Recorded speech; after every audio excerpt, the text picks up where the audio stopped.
2 million people behind bars in America, we open the gates. Lock up. My toilet was full up with feces when I came here. Beat on them door again. Beat on the door again. I want you to do it. You do it. And 98% of these son of a bitches in here ought to be taken out, someone shot in the back of the head. Sell it. That's right.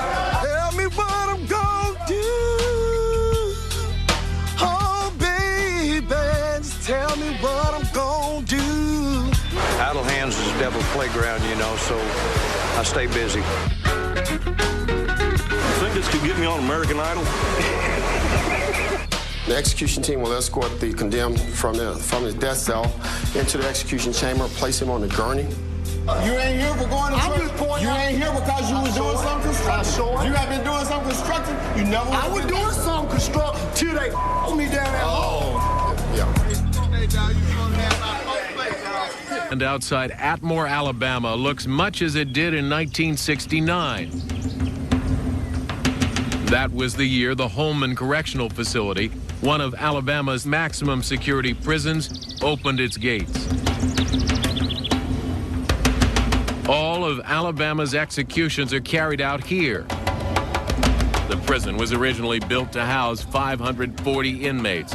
Today, that population has nearly doubled, and most inmates, including serious felons, live in one of 5 open dormitories. I've been locked up 12 years, and it's not getting any better around here. Steadily trying to pile us in more and more. At Holman, 630 beds are dedicated to general population. 200 accommodate inmates in administrative segregation. And 172 are set aside for death row inmates. You have anything from a property offender here all the way to a self-proclaimed serial killer. Because a lot of difficult inmates or inmates that other camps can't contain, they will send them to us, and we take them and we deal with them.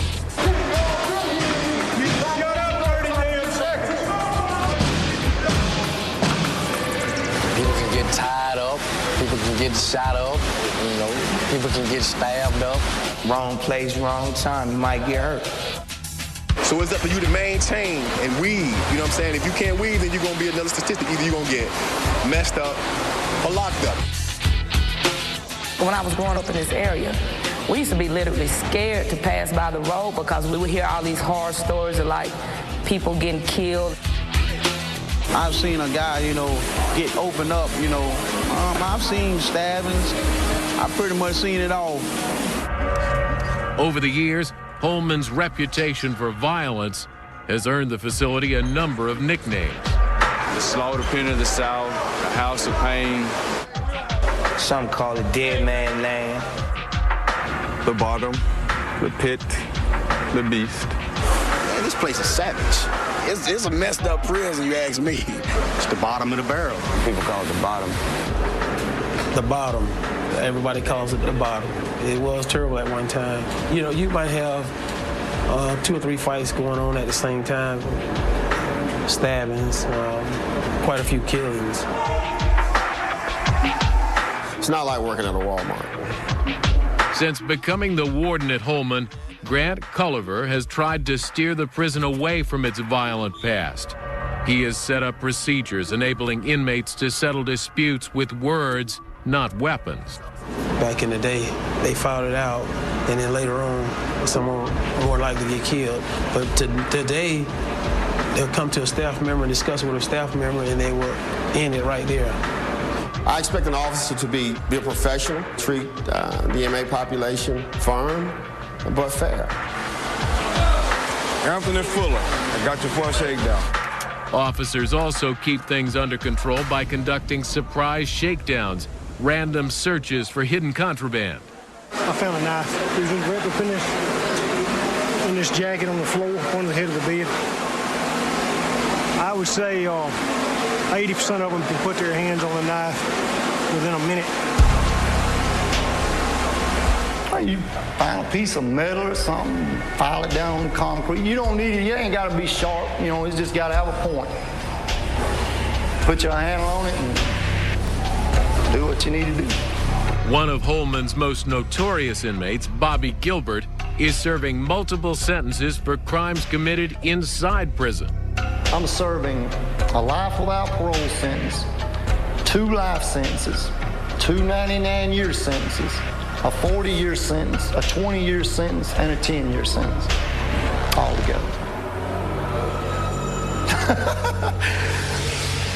Gilbert has attacked several prisoners and stabbed one man to death at another prison during an argument. Everybody wants to talk about, I killed somebody over a carton of cigarettes. It's not a carton of cigarettes.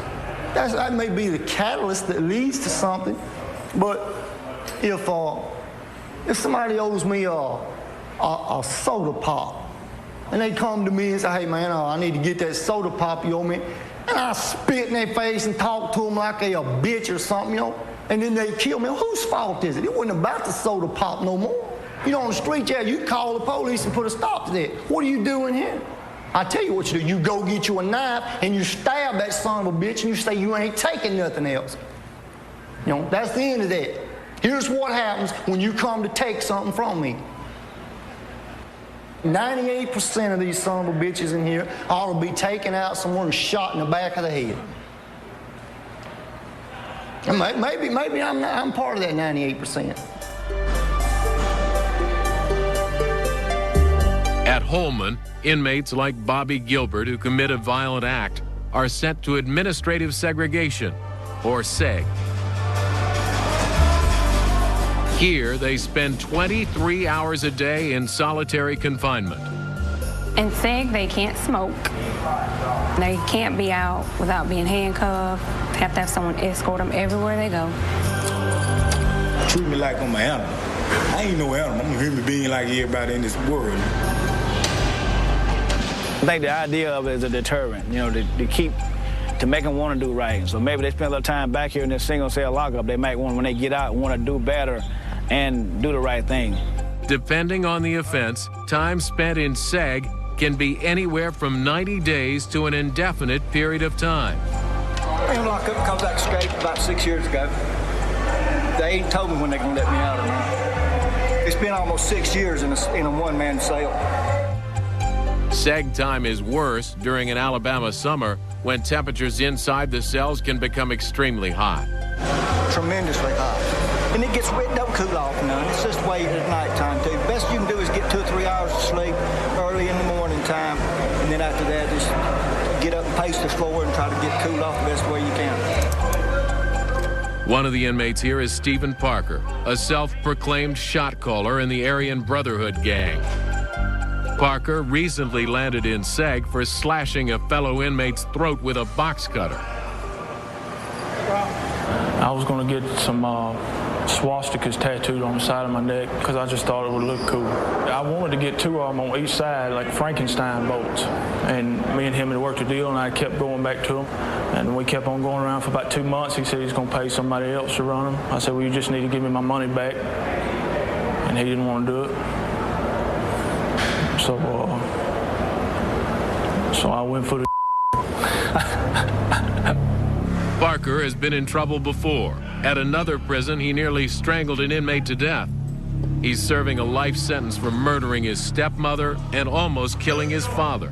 And I went and rang their doorbell. When they opened it, I shot them at point-blank range. A lot of people, they villainize me for that. But, like I said, I grew up with parents that didn't give about me, and I'm not trying to excuse my behavior. I wasn't racist till I started landing in jails and in prisons and kept getting jumped on over and over again. Then I became racist. And I wear it proudly. I got the swastikas, and I got the Shustafel bolts. Stephen Parker is crazy. He's a nut. I mean, no more, no less. He's not a person that's very intelligent. We stand for racial supremacy. We want to control the penitentiary system. It wouldn't take much to decide a riot or whatever, You can take 4 officers hostage at the same time, and it's going to domino. It's going to domino. They don't have control. It's just a delusion.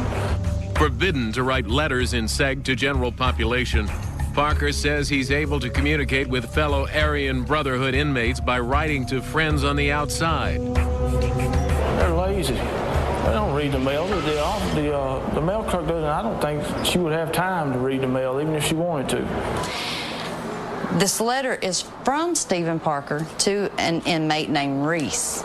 Kyra Guyton is in charge of reading the mail at Holman. She has just intercepted one of Parker's unauthorized letters containing insulting language about Warden Culliver.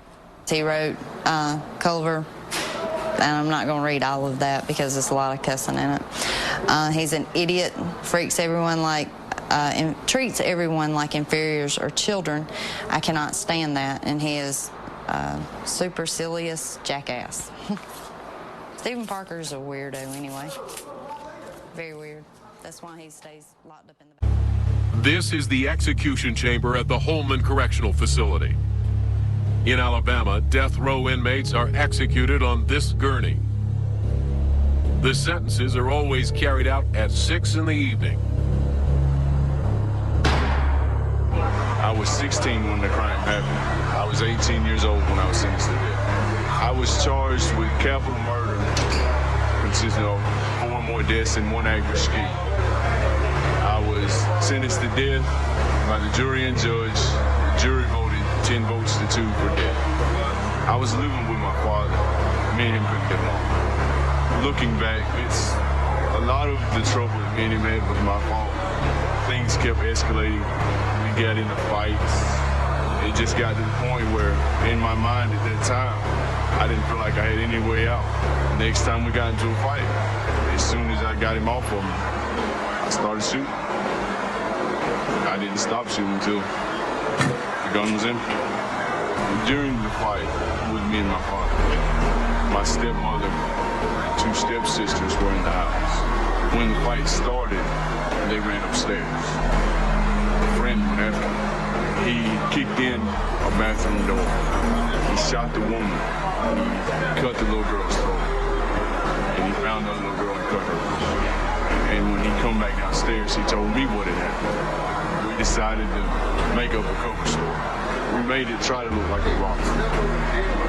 The police knew right away that there wasn't nothing going on with that. So they arrested us, charged both of us with capital murder.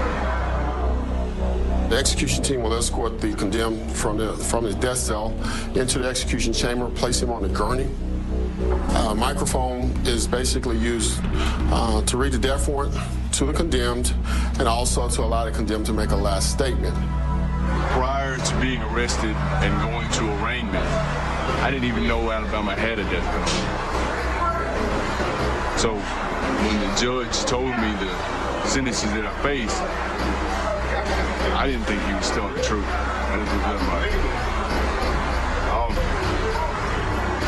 From that point on, yeah, I knew I was coming to death row. I knew I was going to death row. The warden stands at this point, can look back into the execution chamber. There's a intercom system that allows the warden to communicate with the commissioner for any last-minute stays. And once he's given the okay to proceed, then in the state of Alabama, the warden has to perform the execution by lethal injection. The drug concoction is made up of 3 different drugs. 7 syringes are used. Sodium pentothal renders the prisoner unconscious. Havalon paralyzes the muscles. Potassium chloride stops the heart. There are times when I wanted them to execute. I mean, because the weight of dealing with the issue, it gets unbearable. I mean, you want to just say, hey, man, look, I quit. I'm going to drop my pills, y'all here. I don't think that there is any good way to have to take a life. The sidebar to that, of course, is the individual that's being put to death took a life.